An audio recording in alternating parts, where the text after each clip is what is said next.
السلام عليكم ورحمة الله وبركاته. ازيكم يا احلى اخوات واحلى اصحاب في الدنيا؟ يا رب تكونوا دايما جميعا بألف خير يا رب. تكونوا دايما بألف خير يا رب.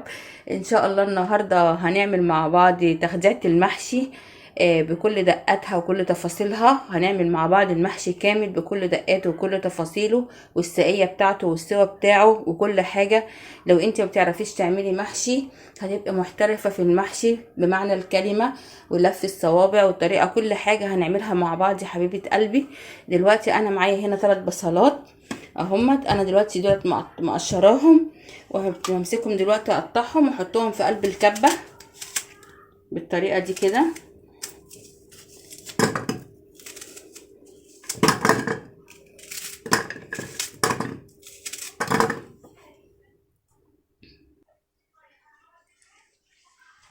دلوقتي هضرب البصل اهو، مش عايزاه يبقى ناعم برضو ولا خشن، يعني وسط.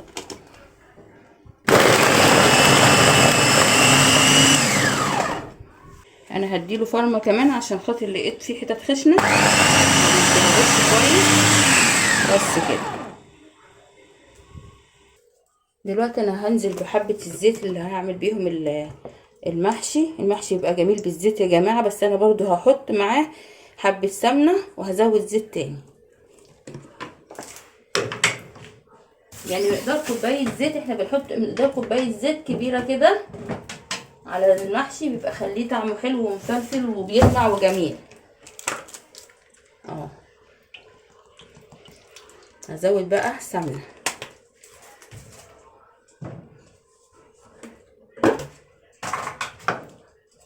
احط معلقتين سمنه كده اهو. انا بحب الادام بيبقى بتاع المحشي كتير يا جماعه. كل ما الادام او السمنه والزيت بيبقوا كتار في المحشي الصابع بيطلع بيلمع كده منك، والمحشي بتاعك بيبقى طعمه جميل وحلو. ما تخليش المحشي بتاعك ناشف. يعني لو انت بتعملي وحسيتي ان مفيش زيت طالع على وش التخديعه كده، تزودي له شويه صغيرين وجربي. الإدام ده بيخلي طعم المحشي جميل وبيلمع، الصبع بيلمع كده وانت بتفضيه او بتغرفيه من الحله، بيبقى شكله جميل وطعمه اجمل.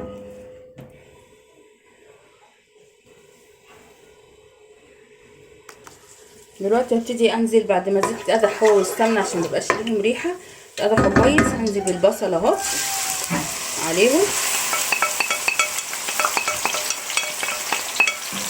المنظر ده كده.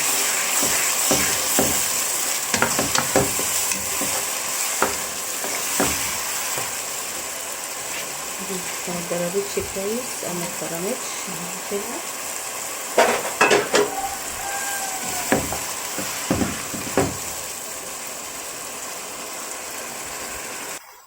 بصي يا حبايب قلبي، انا ما بحبش البصل بتاع المحشي يحمر اهو، ده حلو قوي كده بالنسبه لي. هنزل بقى هنا بقرن فلفل حامي على قرن فلفل رومي على التخديعه كده، وهشوحهم شويه معاهم كده اهو.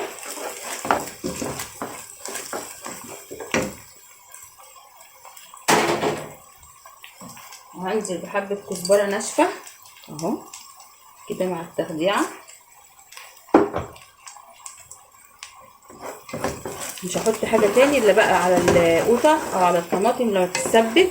انا بس بحب احط الكزبره عشان تدي ريحه بس في قلب التخديعه، والفلفل الرومي مع الفلفل الحامي برضك بيدوا ريحه حلوه كده مع البصله. دلوقتي هنزل بشفشق الطماطم اللي انا ضرباه. دول 2 كيلو طماطم يا جماعه، انا عملت واحد اهو والتاني هحط. حبايب قلبي ال2 كيلو دولت يا حبايب قلبي، لو فض عندك طماطم او صلصه من بتاعه المحشي هتبقى كتيره. مثلا قبل ما تحطي الرز انت تويمي كده بنظرك انت كده وتشوفي لو الرز اللي انت هتحطيه اقل من التسبيكه، انقسي منها، شيلي منها في بوله او في كيس او في اي حاجه وحطيها في الفريزر. في اي وقت هتعملي محشي هتطلعيها تبقى جاهزه، تبقى حلوه معاكي. وممكن تجيبي ان شاء الله لما القوطه ترخص شويه كده كمان عن كده، تجيبي قد 5-6 كيلو طماطم وتمسكيهم تقطعي البصل برضك كانك هتعملي تخديعه زي اللي احنا عاملينها ديت كده، وتروحي ماسكاها مسبكاها كلها كده وتشيليها في اكياس. لو انت موظفه نفسك تعملي محشي، هترجعي من الشغل هتطلعي الكيس وتبقى طبعا محضره كل حاجه من بالليل، وترجعي بس تلفي المحشي، هيبقى سهل معاكي جدا جدا. انا بعمل كده على طول، بس الايام دي الطماطم طبعا غاليه. فانا ايه قلت برضو اقول لكم الفكره ديت حلوه. لو واحده موظفه تسبك الطماطم وتشيلها في الكياس في الفريزر وتطلعيها على طول على المحشي تبقى جميله. دلوقتي احنا هحط على البتاعه بتاعتي ديت حبه سكر، بتدي بقى المحشي طعم جميل جدا. السكر معلقتين سكر كده اهو، كمان حبه، ما تقلقيش مش هيسكر المحشي معاكي ولا حاجه. وهنزل بمرق الدجاج برضو،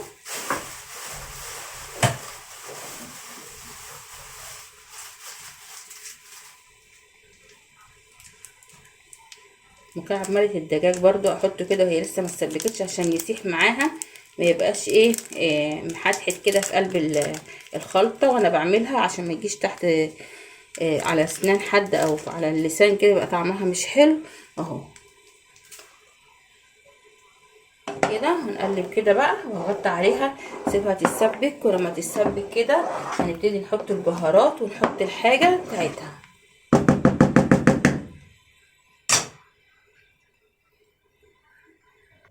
دلوقتي حبايب قلبي على ما التخديعه تتسبك هنكون نعمل بقى الكرنبايه بتاعتنا، نشيل الراس بتاعتها.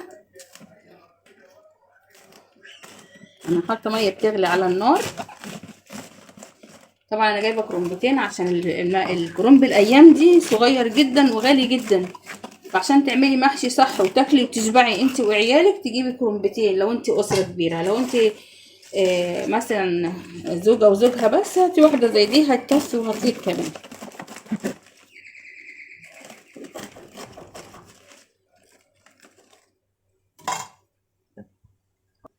دلوقتي هبتدي اطلع الورق بقى ورقه ورقه كده اهو زي ما انتم شايفين كده. بصوا حاولي كده تنزلي الورق كده من غير ما تقطعيه، هي اصلا الكرنبايه مفرغه.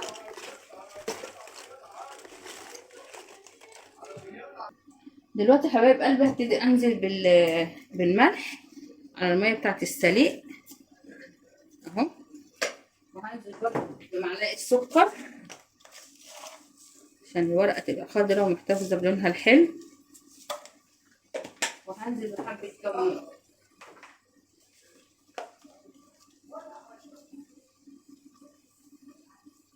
الكمون ده بقى عشان الغازات اللي في قلب ورق الكرنب.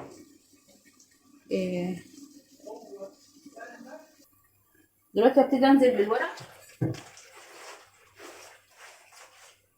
الورق مش مستحمل اصلا، يا دوبك بننزله الميه بس ونطلعه.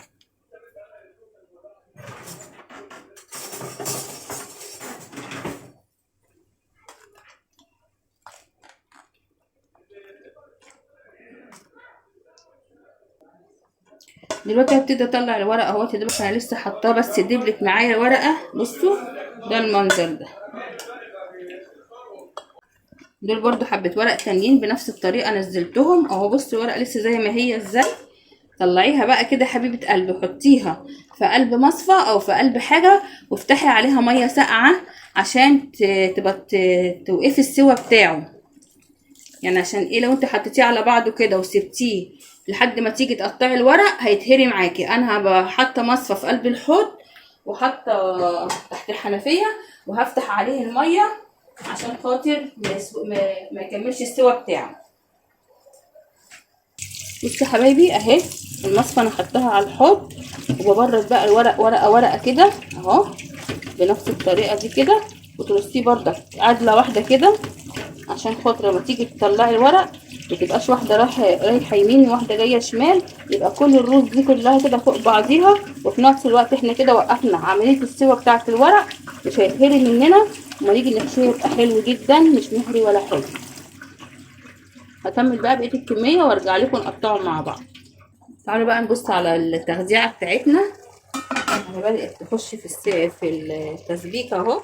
دلوقتي هبتدي اضيف ليها بقى الحاجات اللي احنا هنضيفها ليها، اللي هي الكمون.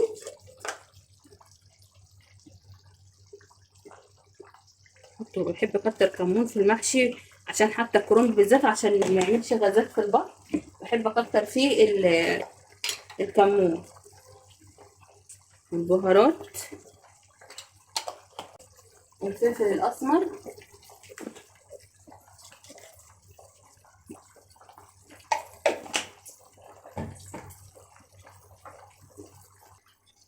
والنعناع. النعناع اهو يا جماعه انا عاملاه في البيت، بيدي ريحه حلوه قوي. في ناس بيقولوا احنا ما بنحبش طعم النعناع في المحشي، طب جربي كده حطي مره كده على المحشي بتاعك النعناع ودوقي بقى الطعم والجمال بتاع المحشي. هنحط برضو هنا، احنا حطينا معلقتين سكر امبارح في التسبيكه وحطينا مرقه الدجاج. دلوقتي هنضيف الملح، انا ما بكترش بهارات يعني هي كده حلوه قوي. وانصحكم نصيحه لوجه الله ما تحطوش بابريكا على محشي الكرنب بالذات. محشي الكرنب بالذات لو حطيتي عليه البابريكا وتيجي تسويه وتيجي وانت بتفضيه بتحسي ان لون المحشي متغير او زي ما يكون مزرق، بيدي لون مش حلو خالص للمحشي. ده مقدار معلقتين كبار ملح اهو. اظبطي بقى، حط انت على حسب ما انت بتحبي حبيبه قلبك. كده التخديعه بتاعتنا دخلت في السوا، هنسيبها بقى تتسبك ولسه هنضيف لها برده حبه خضره. هنا بحب احط لها الخضره مع التسبيكه وهي على النار، بتدي طعم للمحشي جميل قوي احسن ما بتضيفيها على الرز بس.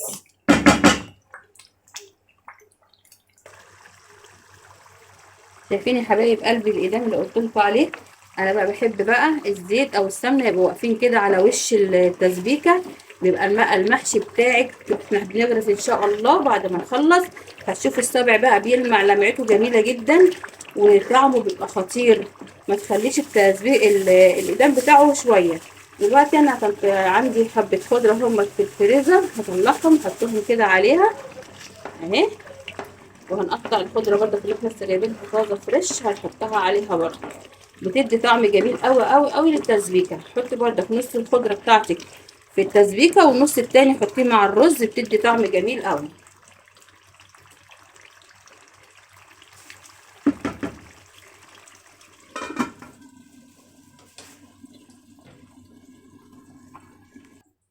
دلوقتي بقى هوريكم نقطع الورق ازاي. انت ممكن تعملي ورقه كده بنفس الطريقه دي كده اهو كده. بصي انا عاملاها ازاي، العرق اهو ودي متطبقه على دي كده، وتروحي جايه واخداها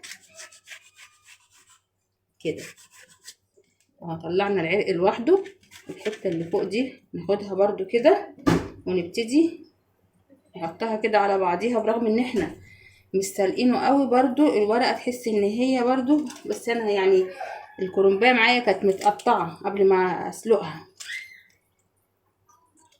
قطعي كده حبيبه قلبي على قد الصابع بقى اللي انت عايزاه، كل واحد بيعرف.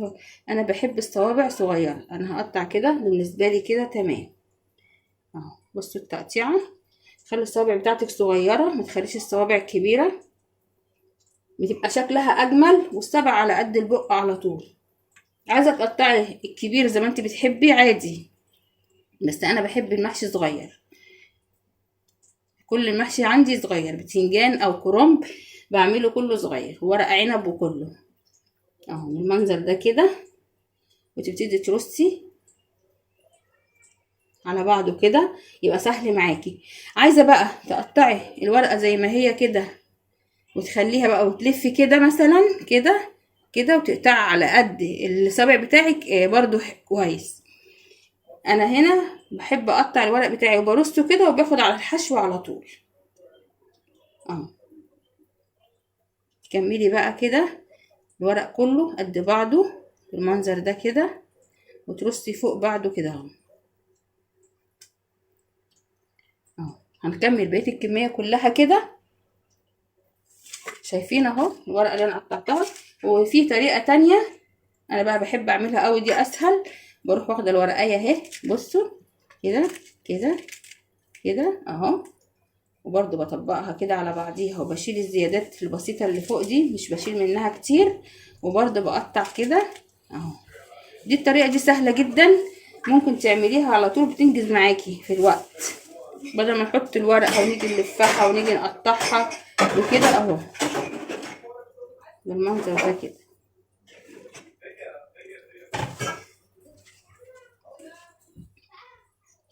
ويا حبايب قلبي يا رب اكون فدتكم في سليق الورق وفي التقطيع وفي التخديع. دلوقتي بقى انا هكمل بقيه الكميه دي كلها وهنيجي نلف المحشي مع بعضينا. في ورق بيبقى اخضر ده ما ترموهوش، خليه. انا بحب احطه تحت في الحله من تحت، عشان مثلا لو سبع الشوط سبع عمى يبقى اللي شاط دوت هو الاخضر مش الابيض. دلوقتي انا وبحط برضو على وش الحله من فوق. قطعي الورق الاخضر برضو رصيه بنفس الرصه دي وحطيه في قعر الحله من تحت او في الحله من تحت، وكملي بقى. يعني ممكن تلوني الحله تبقى صبع ابيض على صبع اخضر عشان ايه الورق ما يترميش خساره، الكرنب غالي. انا هكمل الكميه ونرجع نحشي مع بعضينا. دلوقتي يا حبايب قلبي انا ضفت الخضره اهي، ضفت الخضره اهي. انا نقصت طبعا من الصلصه عشان لقيتها كتيره، زي ما قلت لكم امبارح لو لقيتوها كتير انقصوا منها عادي مش هيحصل حاجه. دلوقتي هبتدي اضيف الرز عليها، بحب اديله تقلبتين كده بيبقى حلو مع دلوقتي نبتدي نضيف الرز اهو على الخلطه اللي احنا عاملينها. طبعا انا لو مش مستعجله كنت صفيته شويه عن كده، انت بقى ممكن تصفيه شويه في المصفى وتحطيه على الطماطم على طول او على التخديعه على طول.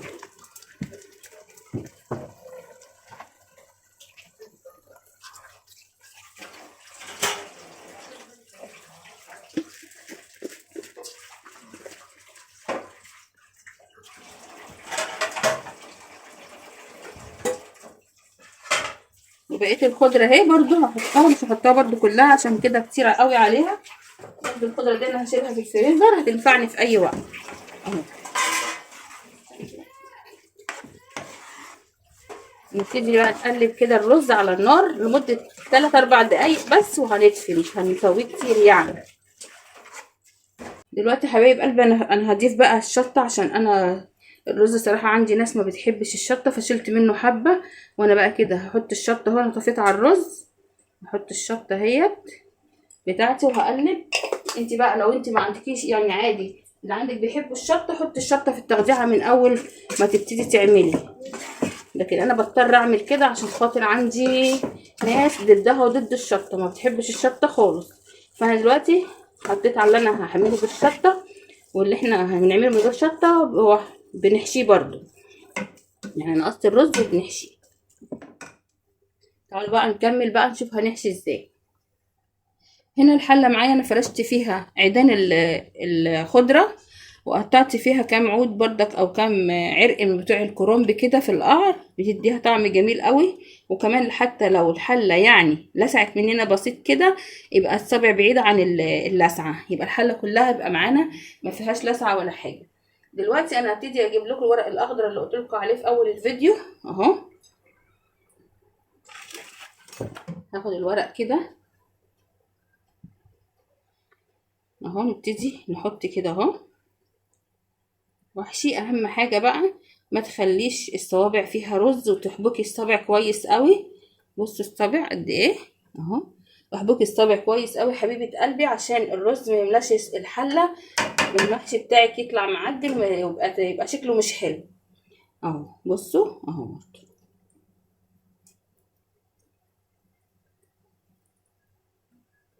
كده اهو، ننضف الصابع كده ما نخليش فيه رز خالص خالص كده اهو بالمنظر ده. طبعا انا برصت اول رصه خالص اللي هي تحت الاخضر الغامق ده، برضو بناكله مش بيترمي، بس ايه لازم تحطي يعني عشان ايه الابيض خساره ان هو يتحط في القعر خالص تحت. وبعد كده هنبتدي نلون الحله منه كله، يعني مش هنرمي حاجه ان شاء الله. وفي برضو الاخضر فاتح شويه دوت اهو، برضو ده برضو بنحطه في وسط الحله برضو من جوه، ما بنحطش كله ابيض، يعني بنلونها كده بيبقى شكلها جميل برضو اهو. اهو بنفس المنظر ده كده اهو. اهو منظر الحله حبايب قلبي بعد ما اتحشت اهيت. انا كده شويه بقى هنسقيها مع بعض، وهوريكم برضو السقيه بتاعتها. ولو في برضو حبايه رز فلته منك كده ولا حاجه تشيليها عشان ما تعجنش. زي ما انتم شايفين كده ما فيهاش رز خالص ولا اي حاجه خالص. هنسقيها بقى وهنغرفها مع بعضين. دلوقتي نبتدي نسقي الحله. بصوا يا حبايب قلبي بالمنظر ده، انا مولعه عليها النار.